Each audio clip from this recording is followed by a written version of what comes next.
Hello students, it's a chapter measure of dispersion. We are talking about the topic standard deviation.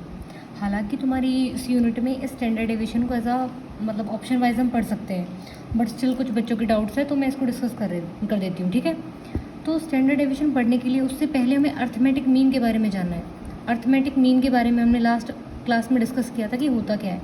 Arithmetic mean जितना भी data है हमारे पास, पहले series कौन कौन सी होती है हमारे पास। एक सीरीज़ होती है इंडिविजुअल सीरीज़ जिसमें डाटा गिवन रहेगा एक्साइज की फॉर्म में। तो हमने अर्थमेटिक मीन कैसे निकाला था, जितनी भी वैल्यूज़ हैं उन सब का सम करके और जितनी भी वैल्यूज़ हैं नंबर ऑफ़ वैल्यूज़ उसे डिवाइड कर दिया था। अगर डाटा हमारा कौन सी सीरीज़ में हो, कंटिन्यूस में हो, मतलब इनकी फ्रीक्वेंसी भी दे रखी हो, तब क्या बनता था हमारे पास summation f i x i upon के समेशन ऑफ एफ आई के यहाँ पे फ्रीक्वेंसी और एक्स आई के हमारे पास सीरीज़ है। इनका ही यूज़ करके हम स्टैंडर्ड डेविएशन निकालेंगे। तो क्या कहती है definition, it is a positive square root. Positive का मतलब क्या है कि स्क्वायर रूट जो होता है उसमें से दो वैल्यूज़ आती हैं, एक तो पॉजिटिव और एक नेगेटिव, तो हमें पॉजिटिव वाली वैल्यू लेनी है। It is a defined as a positive square root of arithmetic mean. किसी चीज़ का अर्थमेटिक मीन निकाल रहे हैं, किसका arithmetic mean, square of deviation. तो सबसे पहले बात आती है डेविएशन क्या है हमारे पास। देखो कोई भी डाटा है वहाँ पे एक्स आई वैल्यूज़ गिवन है, मतलब x1 रहेगा, x2 रहेगा, सो ऑन n वैल्यूज़ है हमारे पास। उसका जो हम मीन निकालते हैं, अर्थमेटिक मीन निकालते हैं, उसको डिनोट किससे करते हैं हम, x बार से। तो डेविएशन का मतलब होता है di, और di की वैल्यू होती है xi minus of x bar.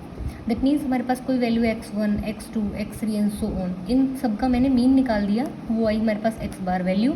तो हमें डेविएशन निकालना है D I. That means her value में से पर्टिकुलर जो वैल्यूज़, जितनी भी वैल्यूज़ है, एन वैल्यूज़ है, उसमें से मीन को सबट्रैक्ट कर देंगे, मतलब x1 माइनस के x बार, x2 माइनस के x बार। तो जो बेसिकली जो वैल्यू होगी डी आई की वो कितनी होगी, xi माइनस के x बार। तो उसने क्या कहा है, it is defined as a positive square root. Positive standard deviation को हम डिनोट कर लेते हैं किससे, सिग्मा से। और इसका दूसरा नाम भी क्या है, इसका दूसरा नाम है रूट मीन स्क्वायर डेविएशन, ठीक है। डेफिनेशन पढ़ते हैं तो क्या कहती है, positive square root of arithmetic mean of square of deviation of items from arithmetic mean. Deviation अलग अलग वेज में होता है, मतलब डेविएशन अगर अर्थमेटिक मीन में है दैट मीन्स वहाँ से मीन की वैल्यू माइनस होगी। तो डी आई का स्क्वायर समेशन और अपॉन के क्या हो जाएगा एन, और ये स्क्वायर रूट हमारे पास पूरी वैल्यूज़ का है। तो it is defined as a positive square root of arithmetic mean of square of deviation of items from arithmetic mean of the series. इसको हम कैसे लिख सकते हैं दूसरी फॉर्म में, डी आई की वैल्यू क्या है, x i minus of x bar का होल स्क्वायर अपॉन के एन, ठीक है। ये किसकी वैल्यू है हमारे पास, स्टैंडर्ड डेविएशन। इसका दूसरा नाम क्या है, रूट मीन स्क्वायर डेविएशन। अब ये कौन सी सीरीज़ थी हमारे पास जिसमें एक्साइज वैल्यूज़ रहती हैं, ये होती है हमारे पास इंडिविजुअल सीरीज़। इंडिविजुअल सीरीज़ का मतलब है हर वैल्यूज़ का, मतलब x1, x2 पर्टिकुलर बताया गया होगा कि इसकी ये वैल्यू है, इतनी वैल्यू है। एक होती है हमारे पास कंटिन्यूअस, मतलब जिसमें फ्रीक्वेंसी भी दे रखी हो, फ्रीक्वेंसी डिस्ट्रीब्यूशन। मतलब कि इसमें क्या बता देते हैं कि जो x1 की वैल्यू है वो f1 टाइम आई है, x2 वैल्यू वो f2 टाइम रिपीट हुई है उसमें, x3 की वैल्यू कितनी है, फ्रीक्वेंसी कितनी है उसकी, f3। फ्रीक्वेंसी का मतलब ये होता है कि वो वैल्यू उस रॉ डाटा में कितनी बार रिपीट हुई है। और अगर इस तरह का केस हो तो हम उसका स्टैंडर्ड डेविएशन कैसे निकालेंगे। सिंपल चीज़ है, स्टैंडर्ड डेविएशन की वैल्यू क्या हो जाएगी, जहाँ पे हमारा एक्स आई माइनस के एक्स बार का स्क्वायर है वहाँ पे इनटू में क्या लग जाएगा, सिर्फ वो जो फ्रीक्वेंसी है उसकी।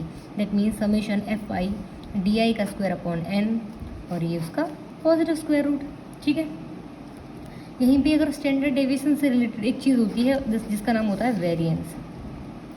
स्टैंडर्ड डेविएशन सिग्मा होता है, अगर हम स्टैंडर्ड डेविएशन का स्क्वायर कर दें तो वो बन जाता है हमारे पास वेरिएंस। तो एक तरह से वेरिएंस की वैल्यू कितनी आ जाएगी, sigma square is equal of summation f I D I का स्क्वायर अपॉन के एन। और ये तो होगी फ्रीक्वेंसी वाले के लिए, और नॉर्मली क्या हो जाएगा, sigma square is equal of इस वाले के लिए क्या हो जाएगा, समेशन एक्स आई माइनस के एक्स बार का स्क्वायर अपॉन के n. That is called variance. ये हमारे पास बेसिक डेफिनेशंस हैं किसकी, स्टैंडर्ड डेविएशन की और वेरिएंस की। अब 2 नंबर में क्वेश्चन ये भी आ सकता है कि बताओ भाई कोफिशिएंट क्या होता है, स्टैंडर्ड डेविएशन का कोफिशिएंट क्या होता है। तो जब भी कोफिशिएंट की बात की जाए तो हमें कोफिशिएंट ऑफ स्टैंडर्ड डेविएशन, भाई किसका कोफिशिएंट पूछ रहे हैं, वो स्टैंडर्ड डेविएशन का। तो सबसे पहली चीज़ है कि स्टैंडर्ड डेविएशन पता होना चाहिए। उस स्टैंडर्ड डेविएशन का हम को डिवाइड करा देते हैं किससे, अर्थमेटिक मीन से। जो वैल्यू मिलेगी हमें वही रहता हमारे पास कोफिशिएंट ऑफ स्टैंडर्ड डेविएशन। अगर यहीं पे ही हमने पूछ लिया है कोफिशिएंट ऑफ वेरिएंस, तो क्या आ जाएगा, जितना भी कोफिशिएंट हमारे पास स्टैंडर्ड डेविएशन का है, कितना आया था, ये वैल्यू है, उसमें सिर्फ मल्टीप्लाई करा दें 100 से। ये 2 नंबर में क्वेश्चन अक्सर पूछ लेते हैं, इसमें क्या दिया गया होगा तुम्हें, स्टैंडर्ड डेविएशन की वैल्यू भी गिवन होगी और तुमसे पूछ लिया जाएगा कि कोफिशिएंट बताओ, कोफिशिएंट क्या रहेगा स्टैंडर्ड डेविएशन का। Then you have to remember these values, ये दोनों फॉर्मूले याद रख लेने हैं, ठीक है। अब नेक्स्ट क्वेश्चन मतलब कि इसमें अच्छा रेंज बताई थी, रेंज इससे पहले वाली एक्सरसाइज में रेंज क्या था, अपर जो हाईएस्ट फ्रीक्वेंसी है वो और लोएस्ट फ्रीक्वेंसी है वो, उन दोनों का जो डिफरेंस निकालते हैं तो क्या आएगा हमारे पास, रेंज आ जाती है, ठीक है। अब बात आती है कि अगर हमें दो डाटा कंपेयर कर रहे हो, देखो कहीं भी हम कंपनीज में जाते हैं, कहीं भी जो होता है जो डाटा, मतलब हमें एक तरह से ना कंपेरिजन करना है, कौन बेहतर है, किसकी कंसिस्टेंसी ज़्यादा है, तो सब चीज़ों में ये काम आता है हमारा, ठीक है। तो जो तुम्हारे क्वेश्चंस रहेंगे उसमें तुम्हें पर्टिकुलर वैल्यूज़ दी जाएंगी एक्स आई की, उनकी फ्रीक्वेंसीज़ की, और सिंपली क्वेश्चन पूछा जाएगा कि इसका स्टैंडर्ड डेविएशन निकालो। तो हम पढ़ेंगे अब method to calculate the standard deviation.